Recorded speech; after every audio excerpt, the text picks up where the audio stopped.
Bundle থাকলে প্রতি সেনমানিতে টাকা বাঁচবে।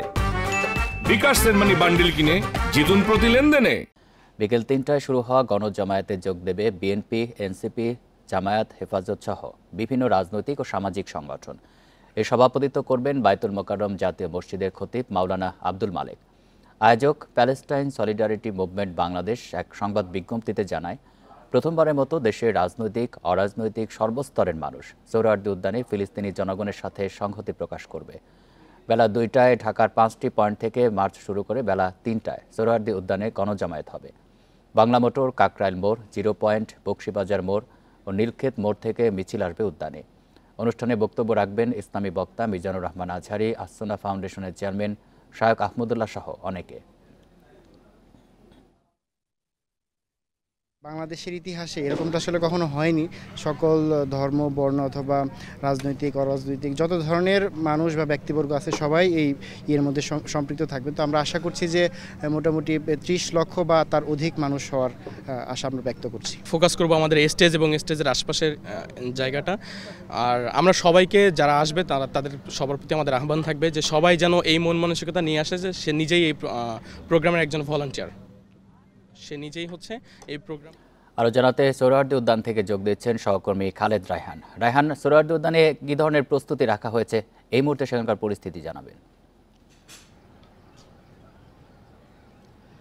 দেখুন, বিকেল ৩টার সময় এই যে সমাবেশ সেটি হওয়ার কথা থাকলেও আমরা এখানে সকাল থেকে দেখতে পাচ্ছি যে হাজারো মানুষ কিন্তু এরই মধ্যে এই সোহরাওয়ার্দী উদ্যানে তারা কিন্তু এসে উপস্থিত হয়েছেন এবং মূল যেই প্যান্ডেলটি রয়েছে সেটির প্রস্তুতির কাজ একেবারে শেষ পর্যায়ে। এবং আমরা যেমনটা এখানকার যারা এসছেন তাদের সঙ্গে কথা বলে জেনেছি যে বলা যায় যে অনেকটা মধ্যরাত থেকেই অনেকে এখানে রাত্রিও অবস্থান করছেন, তারা কিন্তু এখানে এসে অবস্থান করছেন। মূলত যারা ঢাকার বাইরে থেকে আসা তারাই সকালে এবং অনেকে রাতে এখানে চলে এসেছেন এবং যেহেতু মূল অনুষ্ঠানটি বেলা ৩টা থেকে শুরু হবে এবং ২টার পর থেকে রাজধানীর বিভিন্ন স্থান থেকে এই সমাবেশ স্থলে অনেকেই আসবেন। যেহেতু এই অনুষ্ঠানটি কিন্তু কোনো রাজনৈতিক অনুষ্ঠান না, এটি কিন্তু অরাজনৈতিক একটি অনুষ্ঠান এবং এখানে দল মত নির্বিশেষে সবাই কিন্তু এখানে এসে উপস্থিত হবেন শুধুমাত্র ফিলিস্তিনে যারা আছেন তাদের প্রতি সংহতি জানানোর জন্য এবং এই যে গণহত্যা চালানো হচ্ছে সেই গণহত্যা বন্ধের জন্য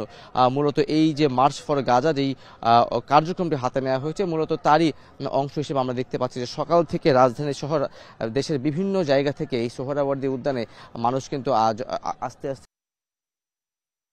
আমরা দেখেছি যে সকাল থেকেই বিভিন্ন রকমের প্ল্যাকার্ড এবং মিছিল সহ তারা কিন্তু এখানে আসা শুরু করেছেন এবং এখানকার যারা কর্তৃপক্ষ আছেন তাদের সঙ্গে কথা বলে যেটি জানতে পেরেছি যে শুধুমাত্র সোহরাওয়ার্দী উদ্যান এবং সোহরাওয়ার্দী উদ্যানের চারপাশে সকলেই যাতে অবস্থান নিতে পারেন সেই জন্য কিন্তু প্রস্তুতি নেওয়া হয়েছে। আইন শৃঙ্খলা পরিস্থিতিকে স্বাভাবিক রাখার জন্য আমরা দেখেছি যে পুলিশ ছাড়াও সেনাবাহিনী এবং অনেকেই যারা আছেন সাদা পোশাকে তারা কিন্তু চারপাশে অবস্থান করছেন। পুরো অনুষ্ঠানটি সমাবেশটি মার্চ ফর গাজা যে কর্মসূচিটি গ্রহণ করা হয়েছে সেটি যাতে নির্বিঘ্নে করা যেতে পারে সেজন্যই মূলত এই ব্যবস্থাপনাগুলো নেওয়া হয়েছে এবং আমরা দেখতে পাচ্ছি যে সকাল থেকে যেমনটি বলছিলাম যে মধ্যরাত থেকে শুরু করে সকাল থেকেই কিন্তু দলে দলে মানুষজন এখানে আসা শুরু করেছে এবং যেহেতু এটি একটি অরাজনৈতিক কর্মসূচি যার ফলে সাধারণ মানুষ যারা আছেন তারা সকলেই কিন্তু এখানে নিজ নিজ জায়গা থেকে শুধু যে মাত্র কোনো ব্যানারে তা কিন্তু আমরা দেখেছি নিজ নিজ জায়গা থেকে সাধারণ মানুষ তারাও কিন্তু আসলে এখানে আসা শুরু করে। সব মিলে বলা যায় যে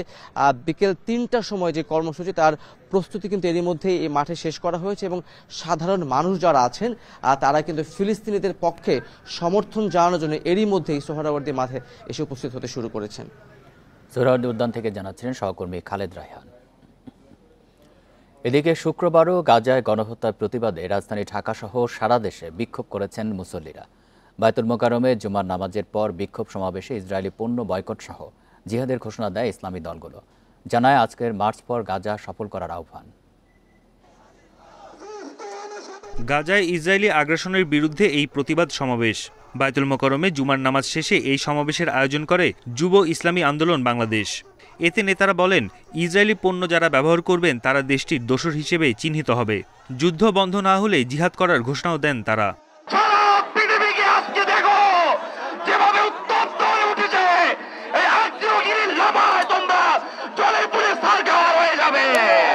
বাংলাদেশে যে সকল ইসরায়েলি ব্যবসা করছেন, অনতিবিলম্বে আপনাদের ব্যবসা গুটিয়ে ফেলুন। বাংলাদেশ সহ ফিলিস্তিনের আশেপাশের সকল মুসলিম দেশে যুদ্ধাহতদের সুচিকিৎসার ব্যবস্থা করার জন্য ইসলামী যুব আন্দোলনের পক্ষ থেকে উদাত্ত আহ্বান জানাই। পরে বিক্ষোভ মিছিলটি বায়তুল মোকাররমের উত্তর গেট থেকে বিজয়নগর হয়ে আবারও উত্তর গেটে এসে শেষ হয়। ইসরায়েল ফিলিস্তিন সমস্যার সমাধানে জাতিসংঘকে গণতান্ত্রিক পুনর্গঠন করার দাবি জানিয়েছে বিপ্লবী যুব সংহতি। গাজায় গণহত্যার প্রতিবাদে জাতীয় প্রেসক্লাবের সামনে আয়োজিত মানববন্ধনে এ দাবি জানানো হয়। রিঅর্গানাইজ করতে না পারলে, গণতান্ত্রিকভাবে জাতিসংঘকে যদি আমরা পুনর্গঠন করতে না পারি, তাহলে ফিলিস্তিন ইসরায়েলের গণহত্যা চিরতরে তাকে বন্ধ করা যাবে না। বিক্ষোভ হয়েছে রাজধানীর বিভিন্ন এলাকায়। তেজগাঁয়ে জুমার নামাজের পর বিক্ষোভ করেন মুসল্লিরা। ফিলিস্তিনের গাজায় ইসরায়েলি বাহিনীর বর্বরতা ও নৃশংস হামলার প্রতিবাদে রাজশাহীতে মানববন্ধন ও বিক্ষোভ সমাবেশ করেছে বাংলাদেশ আহলে হাদিস ও যুব সংঘ। জুমার নামাজ শেষে নগরীর 0 পয়েন্টে বিক্ষোভ সমাবেশ অনুষ্ঠিত হয়। বিক্ষোভ মিছিলটি নগরীর 0 পয়েন্ট সোনাদিঘির মোড় হয়ে আবারও 0 পয়েন্টে এসে শেষ হয়। এই মুসলিমদের প্রতি যে অত্যাচার চলছে, যে অন্যায় চলছে, যেন সেই অন্যায়গুলোকে, অবিচারগুলোকে পুরো মুসলিম বিশ্বের লোকজন একত্র হয়ে তার একটা ভালো প্রতিরোধ করা যায়। মুসলিম রাষ্ট্রগুলো আছে, রাষ্ট্রপ্রধানরা আছে, তারা শুধু নীরবভাবে ভূমিকা পালন করতেছে দর্শকের মতো। আমরা তাদেরকে আহ্বান করব যেন তারা সবাই এক হয়ে ইসরায়েলের বিরুদ্ধে লড়াই করার ব্যবস্থা করে। এছাড়াও বিক্ষোভ হয়েছে জামালপুর, নওগাঁ, লক্ষ্মীপুর, যশোর, মাদারীপুর সহ দেশের বিভিন্ন জায়গায়। গণহত্যা বন্ধসহ শনিবার মার্চ ফর গাজা সফল করার আহ্বান জানায় মুসল্লিরা। বন ইবনে কামাল, ইন্ডিপেন্ডেন্ট নিউজ, ঢাকা। সরকারি নানা দপ্তরে 4,73,000-এর মতো পদ খালি থাকলেও পূরণে কার্যকর কোনো উদ্যোগ নেই। এই অবস্থায় নবম থেকে 12তম গ্রেড পর্যন্ত 1,72,000 শূন্য পদের তথ্য নিয়েছে জনপ্রশাসন মন্ত্রণালয়। অগ্রাধিকার ভিত্তিতে এসব পদে দ্রুত নিয়োগ দিতে সরকারি দপ্তরগুলোকে চিঠি দেওয়া হয়েছে। আগামী মাস থেকেই ধাপে ধাপে শুরু হচ্ছে নিয়োগ প্রক্রিয়া। সরকারি চাকরিতে নিয়োগের দীর্ঘসূত্রিতায় প্রার্থীদের ভোগান্তি দীর্ঘদিনের। যে কোনো চাকরির নিয়োগ প্রক্রিয়া শেষ করতে সময় লাগে 2 থেকে 3 বছর। একটা বিসিএস এর পিরিয়ড কমপ্লিট করার জন্য প্রায় 3 বছর আমাদের অপেক্ষা করতে হয়। যতগুলো ব্যারিয়ার আছে সবগুলো রিকভার করে যেন খুব দ্রুত এই চাকরি পরীক্ষাগুলো নেওয়ার ব্যবস্থা হয়।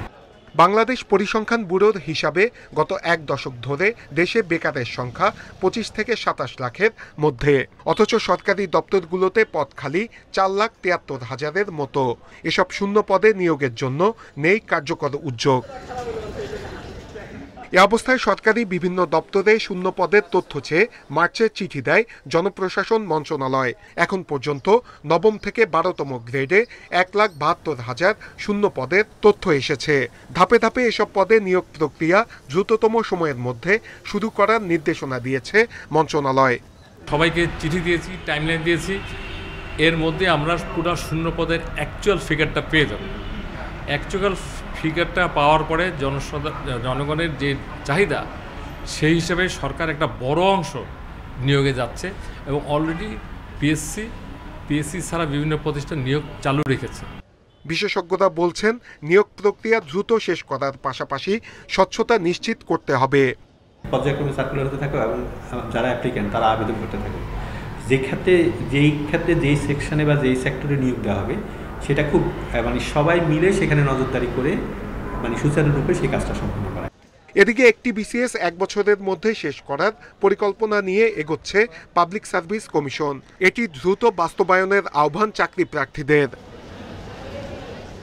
বেকারত্ব দূর করতে সরকারি চাকরির নিয়োগ প্রক্রিয়া দ্রুত শেষ করতে হবে, সেই সঙ্গে বেসরকারি খাতে নতুন কর্মসংস্থান সৃষ্টি করতে হবে।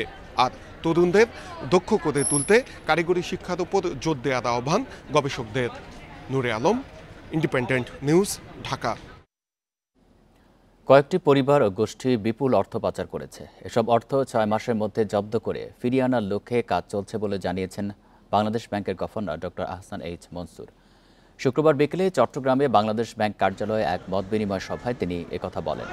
গভর্নর জানান, বিদেশে কোথায় কার কী পরিমাণ সম্পদ আছে তা পর্যালোচনা করা হচ্ছে। আগামী 6 মাসের মধ্যে কয়েকটি দেশে সম্পদ জব্দ করার লক্ষ্য সরকারের। তবে এসব সম্পদ ফিরিয়ে আনতে 1 বছরেরও বেশি সময় লাগবে। বিদেশি সংস্থার সাথে কাজ চলমান রয়েছে। দেশের রেমিটেন্স 26 থেকে 27% বেড়েছে জানিয়ে তিনি আরও বলেন, বিদেশি মুদ্রা রিজার্ভ এখন স্থিতিশীল পর্যায়ে আছে। রপ্তানি বাড়ার কারণে আর্থিক খাত স্বস্তির মধ্যে রয়েছে। মূল্যস্ফীতি কমলেও সন্তোষজনক নয় জানিয়ে তা আরও কমানোর চেষ্টা চলছে বলে জানান গভর্নর। কতিপয় পরিবার বা গোষ্ঠী তারা মানি লন্ডারিং করে এটাকে বাইরে নিয়ে চলে গেছে, যেটাকে আমরা বলি স্টোলেন অ্যাসেট বা চুরি করা সম্পদ। সে সম্পদ ফিরিয়ে আনার ব্যাপারেও আমরা কাজ করছি। জুলাই গণ অভ্যুত্থানে শহীদদের প্রাপ্ত সম্মান ও আহতদের পুনর্বাসনে সরকার শতভাগ সফল হতে পারেনি বলে মন্তব্য করেছেন সংস্কৃতি উপদেষ্টা মোস্তফা সরোয়ার ফারুকী। আর কবি ফরহাদ মজহারের মন্তব্য, দেশে গণতন্ত্র ফেরাতে জনগণের ক্ষমতায়ন জরুরি। শুক্রবার মিরপুরে এক অনুষ্ঠানে তারা এসব মন্তব্য করেন। জুলাই অভ্যুত্থানের স্মৃতি জাগ্রত রাখা ও পরবর্তী ক্ষতপূরণের তাগিদে গণমানুষের জাগ্রত জুলাই অনুষ্ঠান। জাতির সাহসী সন্তানদের স্মরণ করার পাশাপাশি তাদের আত্মত্যাগের প্রতি সম্মান জানানো হয়। শুক্রবার শাহ আলী মাজারে জুলাই কমিউনিটি অ্যালায়েন্স মিরপুরের আয়োজনে ছিল জুলাই গ্রাফিতি, আন্দোলনের পেপার কাট সহ অসহায়দের জন্য মেডিকেল ক্যাম্প। অনুষ্ঠানে সন্তান হারানোর দুঃসহ স্মৃতি তুলে ধরেন জুলাই অভ্যুত্থানে নিহতদের পরিবার। এখনো বর্তমানে প্রতি মাসে 10 দিন 15 দিন আমি হসপিটালের বেডে থাকি। ফোন দিল, তুমি ঘরে আসো, তানহার গুলি লাগছে। আমার মেয়ের নাম মেহরুন্নেসা তানহা, ডাকলাম তানহা। দৌড়ে উপরে উঠলাম, উঠে দেখি যে আমার মেয়েটা রক্তাক্ত অবস্থা করে আছে, দেওয়ালের মধ্যে মাথা দিয়ে ঘরের মধ্যে। এ সময় রাষ্ট্র গঠন ও গণতন্ত্র প্রতিষ্ঠায় জনগণের ভূমিকা তুলে ধরেন কবি ফরহাদ মজহার। বলেন, রাষ্ট্রের কাছে জনগণের ক্ষমতায়ন চেয়ে লাভ নেই, এগিয়ে আসতে হবে নিজেদের। জনগণকে যখন কর্তা আকারে নেতৃত্ব দিতে বলি, তখন কিন্তু রাষ্ট্রের কাছে চাইবার নাই, আমাদেরকে কিন্তু করতে হবে। এই যে আমাদেরকে নিজেদের করতে হবে, এই কাজটা যদি আমরা রাষ্ট্রের উপর ছেড়ে দেই, তো সারা জীবন খালি আমরা চাইবো চাইবো চাইবো, কখনো কিন্তু এটা হবে না। জুলাই আন্দোলনে শহীদদের মর্যাদা ও আহতদের পুনর্বাসন নিয়ে আক্ষেপ করেন সংস্কৃতি বিষয়ক উপদেষ্টা। বলেন, এ বিষয়ে সরকার শতভাগ সফল হতে পারেনি। আমাদের ইচ্ছা কোনো রকমের কমতি নেই, এবং আমাদের ক্যাবিনেটে সারাক্ষণই আমরা এই কথাটা বলি যে আমরা বোধহয় যথেষ্ট করতে পারলাম না, মানে আমাদের আরো করবার আছে, এই কথাটা আমরা সবসময় ফিল করি। বাংলার উদযাপন কোনো ধর্মের উপর নির্ভর করবে না মন্তব্য করে উপদেষ্টা বলেন, পয়লা বৈশাখ সহ সব অনুষ্ঠানে সকল ধর্মের মানুষের অংশগ্রহণ থাকবে। উৎসবগুলোকে আমরা সেলিব্রেট করব। Sajjad Hossain, independent news, Dhaka. শত সংকট সমস্যার মধ্যেও গ্রীষ্মের তাপদাহে প্রকৃতিতে রঙের বাহার। খরতাপে প্রকৃতি সেজেছে অঞ্জন, মহুয়া, রুদ্রপলাশ, কনকচাপার রঙে। সফেদ কুর্চি, বরুণের সুবাস ছেয়ে আছে নগর প্রান্তিকে। নবপল্লবে সতেজ রঙিন প্রাণ ঋতুবৈচিত্র্যের পালা বদলে দিচ্ছে নতুনের আবাহন। বহু বর্ষজীবী গুল্ম প্রজাতির উদ্ভিদগুলো স্মারক গাছের তালিকায় রেখে সংরক্ষণের তাগিদ গবেষকদের। অঞ্জনের চোখ ধাঁধানো রূপ, নীল বেগুনি গোলাপি বাহারি রঙের ছটা নিয়ে নীলাঞ্জন ফাল্গুন থেকে বৈশাখের শুরুতে নিজেকে মেলে ধরে। রাজধানীর রমনা, বলদা গার্ডেন, স্মৃতিসৌধে এমন গাছ আছে কয়েকটি। এই সময় সৌন্দর্যের ডালি নিয়ে হাজির হয় অঞ্জন। মহুয়ার মাতাল সুবাস ছড়ায় শেষ চৈত্রে। পাহাড়ি এলাকার এই গাছ খুব একটা চোখে পড়ে না। ভেষজ গুণ সমৃদ্ধ এই বহুবর্ষী গাছের উপর নির্ভরশীল বন্যপ্রাণীও। তপ্ত দুপুরেও স্বর্ণালী কনক চাপা দিচ্ছে বৈশাখের আবাহন। দেশে কাঁঠাল চাপার পরিচিতি থাকলেও কনক চাপা খুব বেশি নজরে পড়ে না। অল্প সময়ের জন্য গ্রীষ্মের শুরুতে ফোটে এই ফুল। তপ্ত তাপপ্রবাহে সফেদ কুর্চি সুবাস ছড়ায়। এর মোহনীয় রূপে বৈশাখ হয়ে ওঠে মধুর। দেশীয় বিচিত্র গাছের বর্ণিল ফুলের নির্যাসে রং ও সুগন্ধি তৈরি সম্ভব। কেমিক্যাল বর্ণগুলো আমাদের শরীরের জন্য ক্ষতিকর, কোনো কোনো ক্ষেত্রে কার্সিনোজেনিক অর্থাৎ ক্যান্সার পর্যন্ত প্রমোট করে। সেই ক্ষেত্রে যদি আমরা ন্যাচারাল সোর্স থেকে যদি এই সকল বর্ণিল বৃক্ষগুলোর ফুলগুলো কাজে লাগাতে পারি কমার্শিয়ালি, সেক্ষেত্রে আমাদের রাসায়নিক যেই রং সেটার বিকল্প হতে পারে। এই সময়ে তেলসুর গাছেও ফুল আসে। শতবর্ষজীবী এই গাছ অর্থকরী। উদ্ভিদ গবেষকেরা বলছেন, উঁচু ও বহুবর্ষজীবী গাছ নিয়ে স্মারক গাছের তালিকা করছে সরকার। আমাদের দেশে সবচেয়ে উঁচু বৃক্ষগুলো যেগুলো টেকসই, অর্থাৎ তাদের গঠনশৈলী, তাদের টিম্বার ভ্যালু তাদের স্থায়িত্বতা এবং ল্যান্ডস্কেপে তাদের সৌন্দর্যতা সব কিছুতে মানানসই, সেগুলোকে স্মারক করা উচিত। চৈত্র বৈশাখের বৃষ্টিহীন সময়টাতে রুদ্র পলাশ ভুলিয়ে দেয় তাপদাহের রুক্ষতা, তাই প্রকৃতির রুদ্ররূপের বিপরীতে তার এই রঙিন আবেদন। Shahriar Anirban, independent news, Dhaka. রাজধানীতে রয়েছে ঐতিহ্যবাহী বৈশাখীর আয়োজন। রমনা এলাকা থেকে যোগ দিচ্ছেন সহকর্মী সুলতানা জাহান মিতু। মিতু, বৈশাখীর আয়োজন রাজধানীতে হচ্ছে, কি ধরনের আয়োজন থাকছে জানাবেন?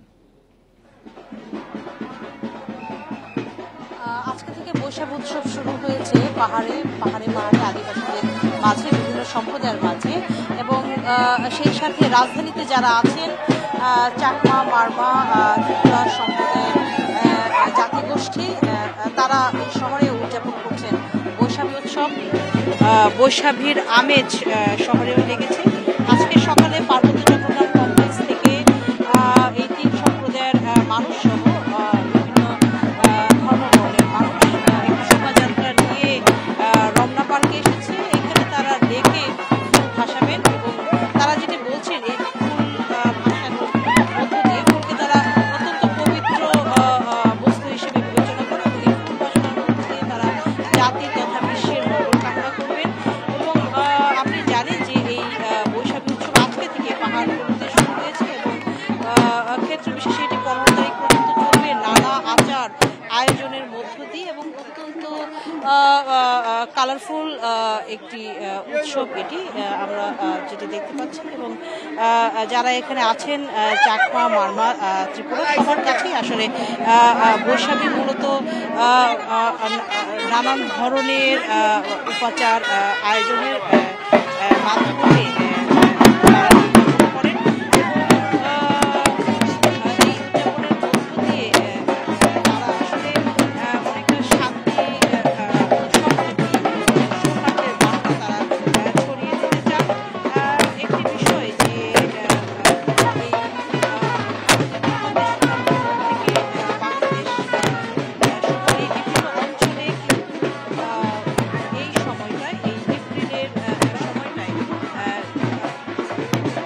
বাংলা নববর্ষের যে উদযাপন করি, সেই উদযাপনের সময়টাই কিন্তু আসলে এই বিভিন্ন জাতিগোষ্ঠীর আসলে বাংলা নববর্ষের উদযাপনের সময়, এবং এই দুটি সময় কিন্তু আসলে বেশ কাছাকাছি। তাই আর একদিন পরে বাংলা নববর্ষের সাথে পাশাপাশি আসলে বিভিন্ন জাতিগোষ্ঠী বাঙালির যারা আদিবাসী রয়েছে তাদেরও বাংলা নববর্ষ উদযাপনের সময়টি ঘুরে আসে, সেটি বৈশাখী সহ আরও বিভিন্ন নামের রয়েছে। তো আপনি দেখছেন যে এখানে আয়োজন চলছে, ফুল ভাসানোর আয়োজন চলছে, এরপরে আসলে তাদের আরও নানা আয়োজন রয়েছে। সকালে আসলে ফুল ভাসানোর মধ্যে দিয়ে তাদের এই উৎসবটি শুরু হয়।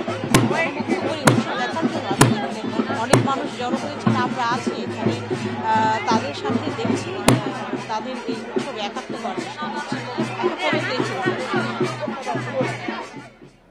রমনা এলাকায় থেকে জানাচ্ছিলেন সহকর্মী সুলতানা জাহান মিতু।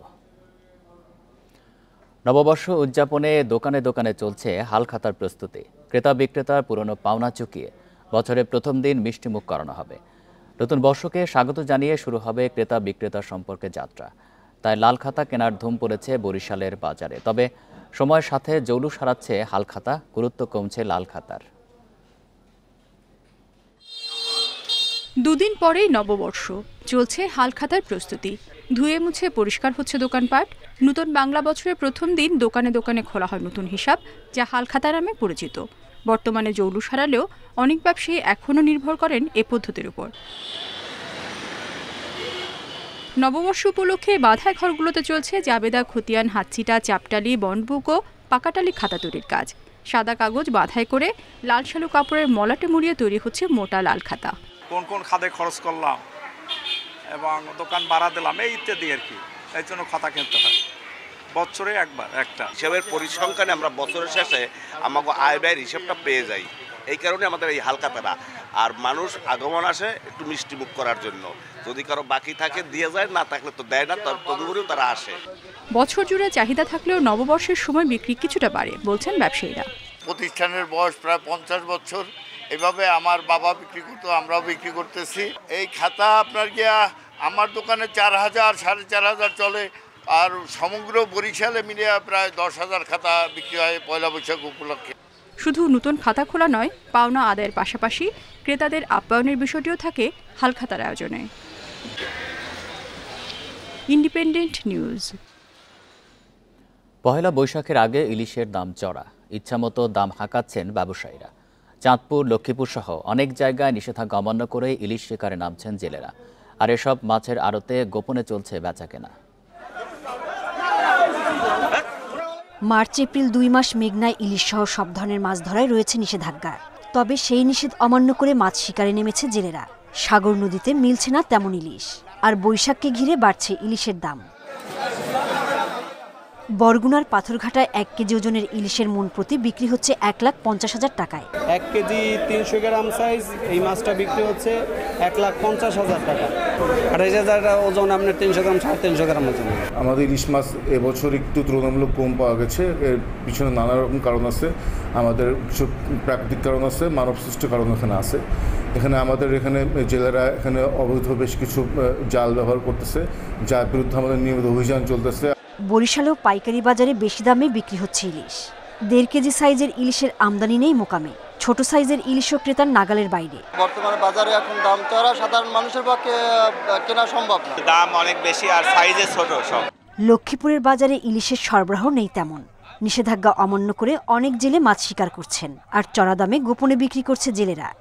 ইলিশ মাছ ধরে কিন্তু এগুলোর দাম খুবই চড়া, এগুলো বাজারে উঠে না, এগুলো বাইরে বিক্রি হয়। চাঁদপুরেও নিষেধাজ্ঞার মধ্যে কয়েকটি আড়তে গোপনে চলছে বেচাকেনা। দাম বেশি হয় বৈশাখের আগে ইলিশ কিনতে এসে ফিরে যাচ্ছেন অনেকেই। সোহেলি জাহান, ইন্ডিপেন্ডেন্ট নিউজ। চলতি বছরে মার্চে চট্টগ্রাম বন্দর দিয়ে গত বছরের চেয়ে 12.5% বেশি পণ্যবাহী কন্টেইনার রপ্তানি হয়েছে। তবে একই সময়ে আমদানি কমেছে প্রায় 3.5 ভাগ। বন্দর ব্যবহারকারীরা বলছে, নানামুখী জটিলতা কাটিয়ে রপ্তানি স্বাভাবিক হলেও বিশ্ব অর্থনৈতিক পরিস্থিতিতে সরকারকে ইতিবাচক সিদ্ধান্ত নিতে হবে। চট্টগ্রাম বন্দরে চলতি বছরের মার্চ মাসে কন্টেইনার ভর্তি মোট পণ্য রপ্তানি হয়েছে 68,491 একক, যা গত বছরের একই সময়ের চেয়ে 7,739 একক বেশি। আর আমদানি কমেছে 3,562 একক। ব্যবসায়ীরা বলছেন, রাজনৈতিক পট পরিবর্তনের পর আমদানি রপ্তানিতে যে নেতিবাচক পরিস্থিতি তৈরি হয়েছিল তা কাটতে শুরু করেছে। বাণিজ্যিক পণ্যের আমদানি কমায় কিছুটা প্রভাব পড়েছে বলে জানান তারা। এলসির এগেনস্টে যে পণ্য আসার সেগুলি কিন্তু আসছে, পণ্য কমে গেছে কমার্শিয়াল ইম্পোর্ট। তো যেটার ইম্প্যাক্ট পড়ছে, কারণ হাই ডিউটি আইটেম হচ্ছে এই কমার্শিয়াল ইম্পোর্টগুলি, তো যে কারণে রেভিনিউতেও একটা চাপ আসছে। সম্প্রতি যুক্তরাষ্ট্র ঘোষিত শুল্ক নীতি নিয়ে সরকারকে বিশেষভাবে এগোনোর পরামর্শ দিয়েছেন আমদানি রপ্তানিকারকরা। বিশ্ব অর্থনীতির সংকটময় পরিস্থিতিতে ব্যবসায়ী বান্ধব নীতির আহ্বান তাদের। উন্নত দেশগুলোর সাথে বাণিজ্যিক যে সম্পর্কটা তৈরি করার, তার কিন্তু একটি নতুন মেরুকরণ কিন্তু প্রতিযোগিতা কিন্তু অলরেডি শুরু হয়ে যাচ্ছে। আমরা যদি বাংলাদেশ, আমি মনে করি, আমার একটা ব্যক্তিগত মতামত, আমাদেরও কিন্তু এখন থেকে সেই প্রস্তুতিটা নেওয়া উচিত। আমদানি রপ্তানির এমন ধারা সামলাতে যথাযথ প্রস্তুতির কথা জানিয়েছে বন্দর কর্তৃপক্ষ। আগে যখন হয়তো জাহাজ ওয়েট করতো তখন আমাদের এতটা ইকুইপড আমরা ছিলাম না। এখন আমাদের ইয়ার্ড ফ্যাসিলিটিস বেড়েছে, আমাদের ইকুইপমেন্ট ফ্যাসিলিটিস বেড়েছে। সব মিলিয়ে চট্টগ্রাম বন্দর পূর্বের তুলনায় অনেক বেশি এফিশিয়েন্ট। দেশের মোট আমদানি রপ্তানির 92% পরিচালিত হয় চট্টগ্রাম বন্দর দিয়ে।